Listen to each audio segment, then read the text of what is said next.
Um, Morning.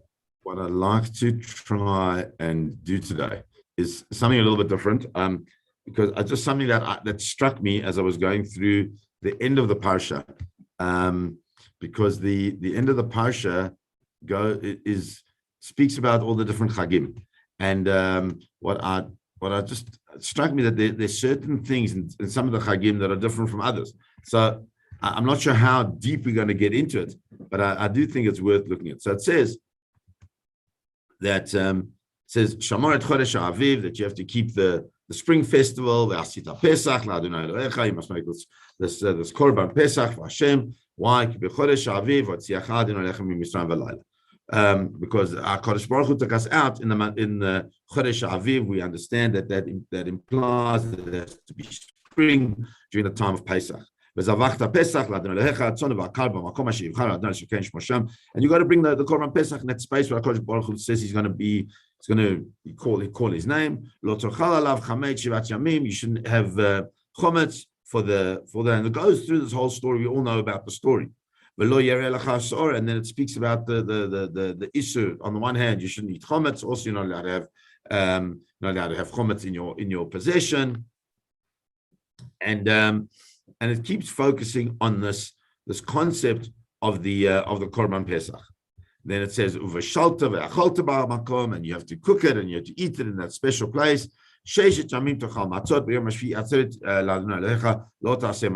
And eventually it closes everything off and says, this is a special day, 6 days you eat matzahs. On the 7th day, again, is another yontif. You mustn't do malacha. And then that's the end. That's the end of Pesach. Then it says, you start Sheva Shavatot Tispor Lach.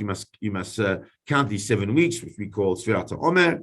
Va'asita Chag Shavuot LaAdonai Elohecha Misat Nidvat Yadcha Shezitein Kasher Varecha Adonai Elohecha. This now begins to be a Chag which is not restricted specifically in terms of its what you can eat and what you can't eat. It's also a Chag that doesn't have that specific Korban Pesach, that big thing, but rather it says you bring Nidvat Yadcha. That's like free will contributions, free will korbanot. It's not the same that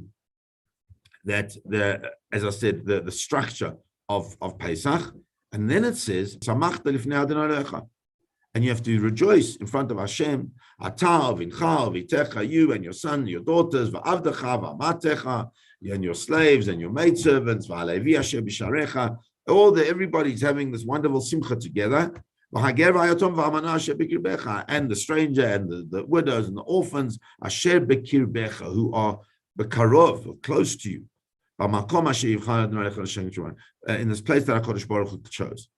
So we see that Shavuot, it's amazing because Shavuot for us is all about Matan Torah, but Shavuot for the Torah is about this time where we bring this korban and we rejoice together with a whole lot of people in this place. And that's how the Torah presents it. So Rashi says, what is this Masat Nidvat Yadecha?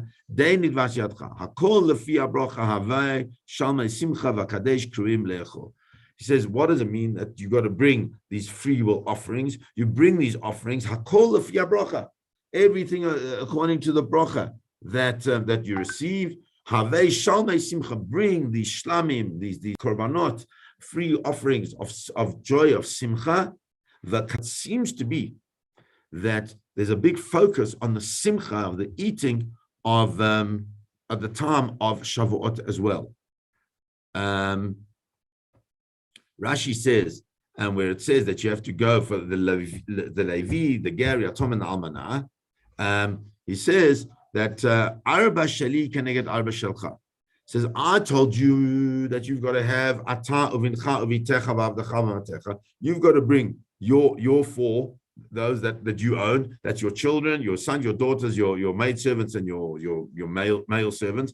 And also, you got to bring the four of mine, or the Levi, the Ger, the Yatom, and the Almanah, the Levi, the stranger, the widow, and the orphan. Im Atam Samech et Sheli, says Rashi, Hashem says, if you bring simcha to mine, then I'll bring simcha to yours. And so this day of Shavuot that we have the focus, as said, of Matan Torah really seems to be a day of great joyous simcha that should be enjoyed by everybody. That we should have not only a simcha for ourselves, but also a simcha for those that our Kodesh Baruch has kind of like given over to us to look after them. The Levi, the Ger, the Yatom, and the Almanah. And if we look after them, our Kodesh Baruch says, you know what? From the Shulchan Aruch, he says the Shulchan Aruch tells us that Gavai Tzedakah, that the collectors, the money collectors, govin me'achatzerot b'yontov, that they're allowed to collect on Yontov.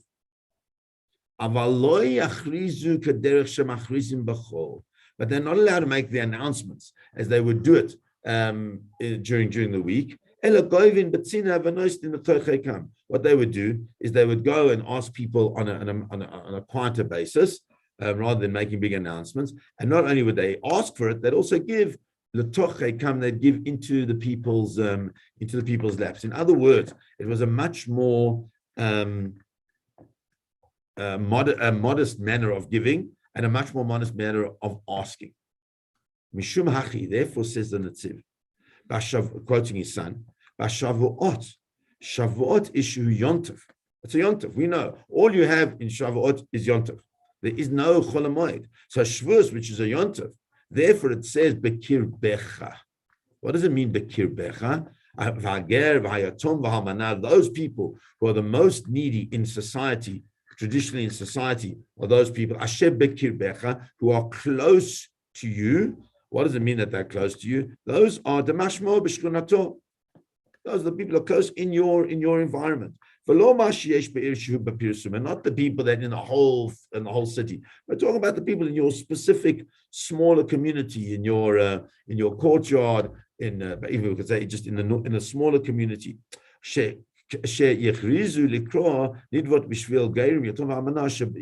where on Sukkot it's a little bit different, because on Sukkot you have Chol HaMoed, and on Chol HaMoed there is, as it said in Shulchan Aruch, what's the difference between Yontov and Chol HaMoed is that Yontov you do it in a much more quiet way, and in Chol HaMoed you call out Shebe'ir in all the places in the city, and so therefore the one is Sha'arecha, which is the whole city, and that's Sukkot, and the other one is Bikir Becha, and that's the much more close, intimate space of your environment, and that is on Shavuot. Right. And he says therefore, Aval HaLevi. What about the Levi? The Levi is the one that is sitting b'sha'arecha. Says the Levi einu makabel nedava im noist im loy me'ashrei sav uvechashivut. Says the Levi is a little bit different. The people who are the more vulnerable in society, they take from tzedakah. And because they take from tzedakah, when it comes, as we said, on Shavuot, that's what? It's Bikir Becha. It's got to be close. But there's no reason not to call the family together in a loud way, wherever you are, the family come together. So the Levi fits into that as well, because the Levi is not getting tzedakah. The Levi is getting out of kavod. The Levi is getting from wealth. The Levi is getting in a space of chashivut, in a space of importance. And so therefore the Torah presents these two types of simcha. There's the simcha of Shavuot, which is a simcha where we come together with a family, but also in a very modest way, because it's Yontov. We don't want people to feel something that on Yontov it's not wonderful and besimcha for them, so that we do it in a modest way. Whereas when it comes to Sukkot, because there's still Chol HaMoed, and during the week, those who are needed, go back to their normal places. Therefore, it becomes a place where the simcha is able to be much more in the whole environment. And I think that what we're seeing from there is a very interesting space of the way the Torah does something that we don't normally do, because the Torah defines, in a halachic point of view, the simcha of the people that we have on Yontif, and the simcha of the people that we have on Chol HaMoed. And I think that as we're now going into Elul is this time where we start reflecting, and it's the time that we start a new year, because as we know, Rosh Hashanah, Yom Kippur, and then we go into our own Sukkot. And perhaps this year's Sukkot, we can remember this idea of Reb Chaim Berlin, which is saying to us, make our Yontif different from our Chol HaMoed in a real way, not just in the fact that we have Yontif, but also in an understanding that the space of Simcha, of Chol HaMoed, is also a time that we have to also look out for the people that are more needy. And sometimes we know for sure we've got to make people have Yontif meals and everything like that. That's fundamental. The Rambam tells us that if we don't help other people to have Yontif meals, then the Simcha that we enjoy on Yontif is not Simchat Libo, it's not the Simcha of our heart, but it's Simcha Kreso, it's the Simcha of our stomach. But it's clear from the way the Torah is presenting it at this point, V'samachta, as it says, concerning Sukkot, V'samachta b'chagecha, that the Simcha of the Chag also has to be the Yatom Amana and the Ger b'sha'arecha. B'sha'arecha means in the much wider expanse, and since it's a much wider expanse, it means that even during Chol HaMoed, we've got to make sure that people are not feeling that they don't have that Simcha of the Chag. And we all need Simcha. It's a time of it's been a rough 18 months or so, and please God that the Simcha that we're coming into as we go into Elul and then into our space of Yamim Naraim should be a Simcha for everybody. We should know only Simchas and be able to join with each other as a community in wonderful Simchas. Have a beautiful Shabbos, everybody. Please God.